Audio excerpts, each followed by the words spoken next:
Well, diehard football fans will be watching the big game on Sunday to see if Seattle or New England wins it all. Many others will be tuning in for the commercials. Goodby Silverstein and Partners, the firm behind many iconic big game ads, brought back the stars from the original Jurassic Park film to star in Xfinity's big game ad. Here's a peek at the commercial.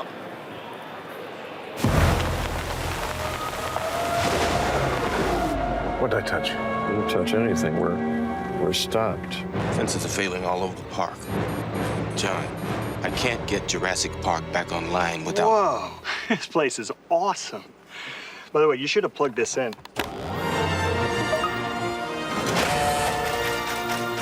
That could have been bad. Well, this is going to be a lovely weekend. How did you do this? I'll show you. If you like pina colada. Do the roar again. That is one big pile of shrimp. Mr. Hammond, I have decided to happily endorse your park. A whole new species of Wi-Fi at the same price for 5 years. Nope. I'm ready for the big game indeed, and now I want to send things over to NYSC content creator Ashley Masternardi, who has more. Ashley, over to you. Hi again, Kristen. Our next guest is behind some of the biggest ads of the big game, including last year's Seal as a Seal spot, which became the most searched commercial of the night. And today she's here to take us behind the scenes of GSMP's latest big game campaign, which you just saw. Joining me now is Margaret Johnson, Chief Creative Officer and Partner at GSMP. Welcome. Hi, thank you for having me back. Of course. So, Margaret, why did Xfinity team up with the classic Jurassic Park franchise for this spot? You know, they're really just playing on the fears that we all have of technology letting us down, and Xfinity is the answer to that. It's just technology that works. So it just seemed like a perfect fit. And I understand this campaign is more than just a commercial. It took over the streets of San Francisco. Can you take us through the breadth of the out-of-home portion of the campaign?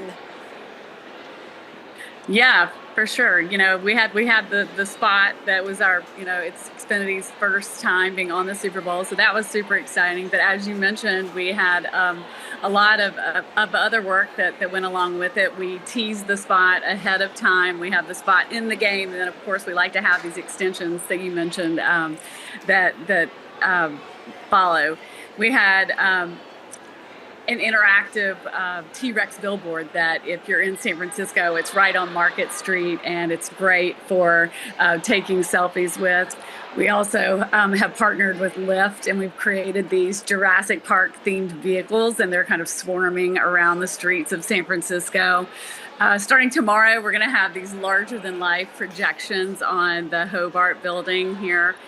And I was at an event last night, and this was happening, but there's a baby dino that's kind of roaming the streets of San Francisco with a park ranger, and even Daniel Laurie, our mayor, got to meet the baby dino last night. So lots of exciting things happening here in San Francisco. We're really turning San Francisco into a living extension of the campaign. And you've been behind other famous spots for Cheetos, Doritos, Pepsi, and BMW and Sam Adams over the years. What goes into the process of creating a commercial for such a big stage? You know, they start really early. Sometimes as soon as the Super Bowl is ending, we're starting again for the next year. But you know, there are a few rules that we always try to kind of follow and keep in mind. Simplicity always works the best on the Super Bowl because people are at parties, they're with their friends, it's loud and noisy, so the simpler the better. Humor plays well at the Super Bowl because people want to be, entertained. Celebrity also is a big theme, and then nostalgia works a ton. The Super Bowl is the biggest live audience that we have in the United States. There hasn't been a bigger one since the moon landing in 1969. So you're speaking to pretty much everyone from little kids to great grandparents. So you want spots that can appeal to everyone. So a lot of times nostalgia, something nostalgic like Jurassic Park even with a modern twist works really well because it appeals to everybody. And Margaret, if you could have created any big game commercial ever, which one would it be? Oh gosh, I think one of my all-time favorites was a Volkswagen spot many years ago. But I had a little kid and he's wearing a Darth Vader costume, and his dad helps make his dream of using the Force come true. And it was just a super well done, beautiful story. And this weekend, of course, the Seattle Seahawks will play the New England Patriots. What are you looking forward to most in the game? Well, I'm looking forward to watching my fellow Tar Heel Drake May. He's playing for the Patriots, obviously, and hoping they win the Super Bowl and that he wins Super Bowl MVP. And Margaret, what is next for GS&P? Are you working on the next batch of Super Bowl commercials? Not until after Sunday, but I imagine we will be starting on Monday. All right, thank you, Margaret Johnson, Chief Creative Officer and Partner GS&P, for joining us.